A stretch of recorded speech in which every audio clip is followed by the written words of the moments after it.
Somewhere in Finland, a retired engineer still keeps one of these in a drawer. He built it. He watched it disappear. At its peak, his company sold roughly half the phones on this planet. One in every 2 hands, once worth around $250 billion. Then, in 5 years, it was gone. And here's the part that still keeps those engineers awake. They saw it coming. Years early. They built it. They showed it. And they were told to put it away. This was never a story about a better phone beating a worse one. Something inside this building did the killing. To understand what was lost, you have to see how high these people climbed and what it meant to them. It didn't begin in a boardroom. It began in the forests of Finland with a paper mill. Nokia began in 1865, then rubber boots, then cables, then televisions. It survived a century by refusing to stay one thing. Reinvention was in its blood. Then, in the early 90s, new leadership made a radical bet: sell everything else and go all in on one idea, that one day, everyone on Earth would carry a phone. At the time, that sounded insane. That was the year our engineer joined. Straight out of university, into the most exciting company in Europe. Nobody there felt like they were selling phones. They felt like they were building the future. Then came the phones the world fell in love with. The 3310, Snake. Handsets so tough they became a legend. For a while, that ringtone was the sound of the planet. It rang on every continent. In Finland, it was more than a company. Whole towns grew around its factories. It was national pride. By the mid-2000s, the money was extraordinary. The most valuable company in Europe. The phones sold themselves. And that's where a quiet, dangerous idea took hold. That whatever made you king will keep you king. Did you see that? It moved. Yes, I can't believe it. We finally got it to work.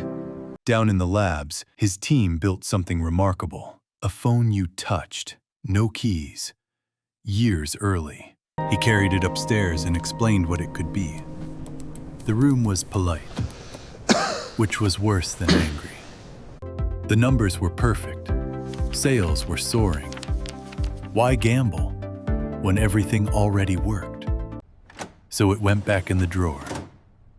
And that wasn't one bad decision. It was the culture. Inside, success had grown into paralysis. Too many teams, too many projects, meetings that ended in nothing, and something worse. Later accounts describe managers afraid to carry bad news upward because bad news ended careers. So warnings traveled upward, getting gentler with every floor. By the top, they sounded like nothing at all. Underneath every handset sat their software, brilliant for tiny screens and buttons, hopeless for what came next. Then, in 2007, a computer company with no phone experience unveiled this: no keyboard, fragile. Somewhere in that building, one engineer recognized the machine he had already built and put away. Leadership wasn't worried. Their phones were tougher, cheaper, and outsold it many times over. On paper, they were winning. Then, in 2008, the ground moved. Apple opened the App Store, and a phone stopped being a phone. It became a platform others built on. Nokia's greatest strengths suddenly counted for almost nothing. By 2011, the panic was public. Nokia's new chief executive compared the company to a man on a burning oil rig. His answer was to jump, abandon their own software, and bet survival on a partnership with Microsoft. Inside, thousands of engineers threw away years of their own work and started again from nothing. It didn't work. While Nokia rebuilt, the world walked away to iPhone and to Android, which Google gave away free. The numbers tell it plainly. From leading the world to single digits in a handful of years. And in Finland, the consequences weren't abstract. In the factory towns, the lines simply stopped. Tens of thousands of jobs vanished. For a country of 5 million, that wasn't a business story. It was a wound. In homes where 2 generations worked for the same company, parents sat at kitchen tables, explaining it to children. Then, in September 2013, the unthinkable. Nokia sold its entire phone business to Microsoft. We didn't do anything wrong, but somehow we lost. As the deal was signed, Nokia's chief executive reportedly said the line that has haunted business ever since. We didn't do anything wrong, but somehow we lost. And the terrible thing is, he was almost right. By the old rules, they did everything correctly. They protected profits. They trusted experience. They listened to the market they already ruled. Every decision was sensible. Together, they were fatal. Somewhere in Finland tonight, are engineers holding the future they built too early and were told to put away. So how does a king vanish? Not in one disaster, not to one rival. Nokia didn't lose to a better phone. It lost to comfort, to the reasonable belief that tomorrow would look like yesterday. By the time it looked up, the world had gone. But that isn't quite where it ends. Those layoffs freed thousands of engineers with nothing left to lose.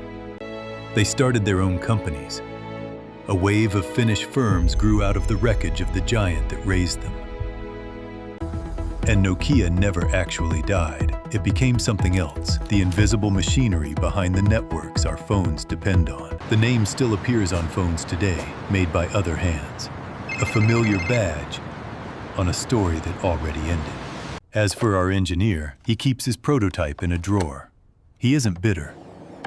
He just wishes someone had opened it sooner. And once you see this pattern, it's everywhere. The camera giant that invented digital photography and buried it. The empire that laughed at streaming.